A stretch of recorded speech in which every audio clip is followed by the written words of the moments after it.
Bismillahirrahmanirrahim. Assalamualaikum warahmatullahi wabarakatuh. Waalaikumsalam warahmatullahi. Alhamdulillahirabbil alamin. Wassalatu wassalamu ala asyrofil anbiya'i wal mursalin sayyidina wa maulana Muhammadin wa ala alihi wa ashabihi ajma'in. Subhanaka la ilma lana illa ma 'allamtana innaka antal alimul hakim. Alhamdulillahirabbil alamin.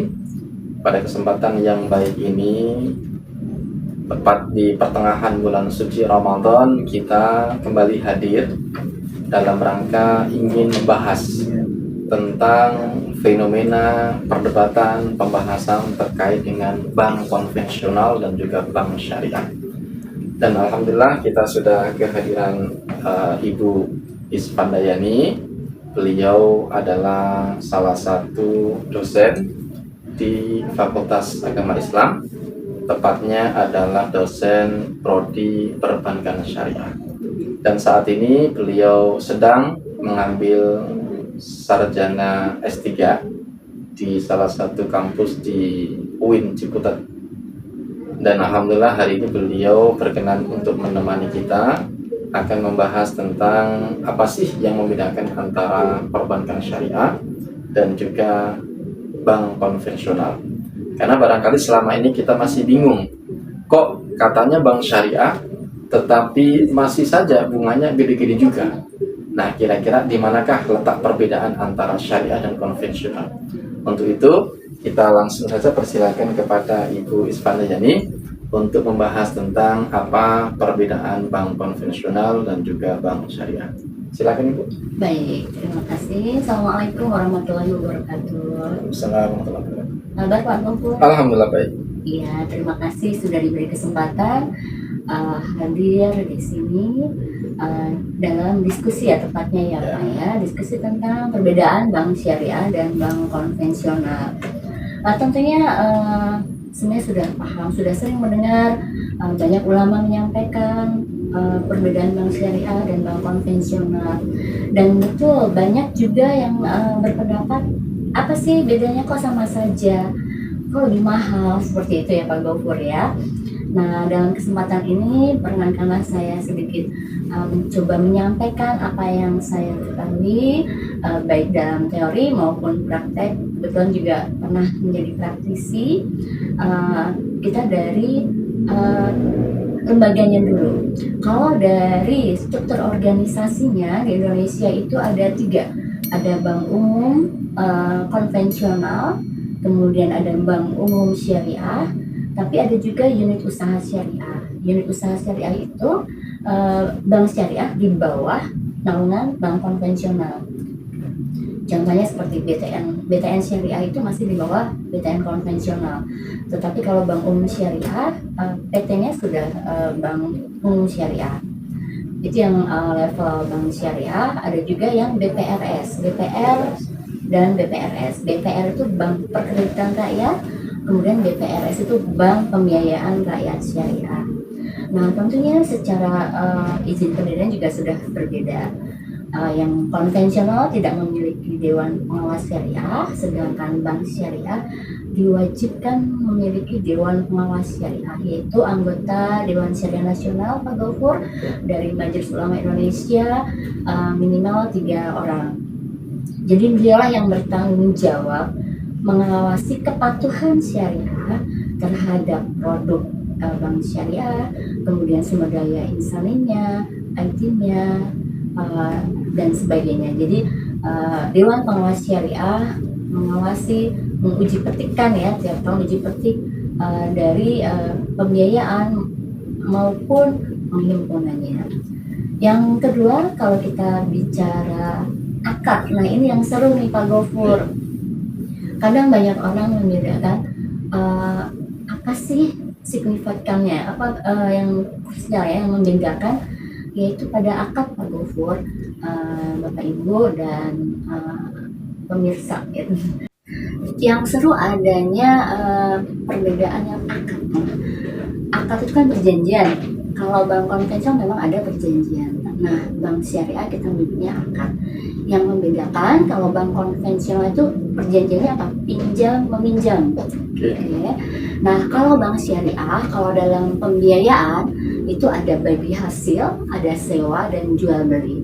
Oke, yang Nah. mungkin dalam istilah ada mudorobah, Oke. murobahan gitu Ya, kalau bagi hasil itu ada musyarakah, ada mudorobah. Kalau jual beli itu ada salam, murabah, ada istisna. Kemudian kalau yang sewa ada ijarah mutahya ditamlik. Nah, kalau yang saya sebutkan tadi adalah yang bank konvensional perjanjiannya adalah pinjam meminjam. Seperti kita ketahui bersama dalam Islam, kalau pinjam meminjam itu tidak boleh ada lebihnya. Iya. Kalau ada lebihnya kategori riba seperti itu.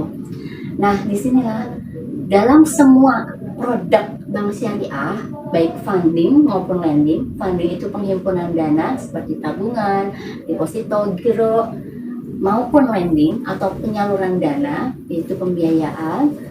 Bahkan servisnya bank syariah ada transfer, ada letter of credit, ada SDB, safe deposit box, itu semuanya ada akadnya. Nah, terutama yang tadi saya sampaikan untuk pembiayaan bagi hasil, jual beli dan sewa. Bagi hasil, Pak Gofur, boleh nggak kita ada keuntungan? Boleh. Jual beli, apalagi ya, jual beli diperbolehkan kita mengambil keuntungan, begitu juga dengan sewa. Nah, disinilah yang tadinya haram, yang tadinya di Islam tidak diperbolehkan mengambil keuntungan dalam pinjam meminjam, ketika payungnya adalah akad atau perjanjian pinjam meminjam, ketika di bank syariah ada payung hukumnya tadi, jual beli, sewa, atau bagi hasil, seperti itu. Nah, perbedaan selanjutnya ketika kita misalnya Pak Gofur nih mau investasi, misalnya ada dana 300 juta seperti itu ya. Nah, ini yang membedakannya, yang mudahnya ya kita bicara dalam hal investasi. Ketika Bapak investasi atau deposito di bank syariah akan menjaga dana Bapak untuk disalurkan ke yang membutuhkan yang sesuai dengan syariah. Jadi tidak mungkin deposito Bapak akan disalurkan ke pabrik minuman keras atau pabrik rokok atau mohon maaf tempat ibadah yang memang tidak sesuai dengan akidah Islam, misalnya seperti itu. Bahkan lebih detail lagi pernah terjadi ketika Bank Syariah ingin menyalurkan dananya ke perusahaan reklame Pak Gofur yang ada di jalan-jalan protokol Jakarta seperti Sudirman, Kuningan, Gatot Subroto yang reklame besar-besar itu. Tentunya halal lah ya, itu ada reklame dari aluminium, dari bahan-bahannya gitu ya. Tapi jika gambarnya tidak senonoh? Nah, itu dia. Ketika PT perusahaan yang mengajukan pembiayaan secara cash ratio sudah mencukupi, sudah bagus lah ya cash ratio, oke, dia bisa membayar nih pembiayaannya secara rutin. Laporan keuangan sudah kami teliti, kemudian juga secara material halal. Nah, ternyata ketika sudah sampai kita minta tuas DPS minta coba dong materi iklan selama 1 tahun itu apa aja. Kami sampaikan, kami mintakan ke nasabah. Nah, ternyata dalam salah satu materi iklan itu ada hal-hal yang memang dalam Islam tidak diperbolehkan seperti itu. Nah, akhirnya ya sudah, bank tidak jadi membiayai perusahaan reklame itu, dan itu tidak mungkin terjadi di bank konvensional seperti itu, Pak Go. Masih banyak perbedaan bank syariah dan bank konvensional secara teori dan prakteknya. Jadi kalau boleh saya tangkap, jadi salah satu hal yang membedakan antara bank konvensional dengan syariah itu terletak di akadnya, Bu ya? Ya, selain akad dan tadi ya secara teknis pelaksananya juga berbeda. Berarti itu tidak berpengaruh kepada lebih besar atau lebih kecilnya suku bunga yang diberikan oleh pihak bank itu ya, bukan itu ya patokannya ya? Bukan. Jadi kalau tadi Pak Guru menyampaikan kalau misalnya pembiayaan kalau lebih mahal, bisa saja lebih mahal, tapi bisa saja lebih murah.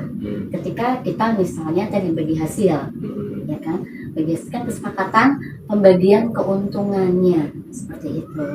Nah, kalau misalnya pembiayaannya pakai bagi hasil atau berubah, tentunya yang dirasiokan hasil keuntungannya ketika Bapak dapat sedikit, maka share ke banknya sedikit. Bapak dapat banyak, ya share-nya banyak. Jadi yang diprosentasekan misalnya 60/40 dari hasilnya, bukan dari pokoknya. Berbeda dengan bank konvensional, dari pokoknya. Bunga itu dari pokoknya. Misalnya deposito misalnya berapa, 3% kah, 4% dari pokok. Nah kalau bank syariah tidak mungkin, jika CS ya customer service atau pegawai bank syariah sudah mumpuni, tentu tidak akan menjawab atau menyampaikan pasti dapat sekian, itu tidak mungkin dan itu sangat salah. Jadi kalaupun disampaikan equivalent rate, jadi yang sebulan sebelumnya adalah sekian persen yang sudah terjadi, tapi untuk bulan depan Belum bisa tentu. dipastikan seperti Karena itu. tergantung besar kecilnya suku laba yang didapatkan Ya, atau ya keuntungan hasil yang- investasi ya, yang hasil ada investasi. seperti itu.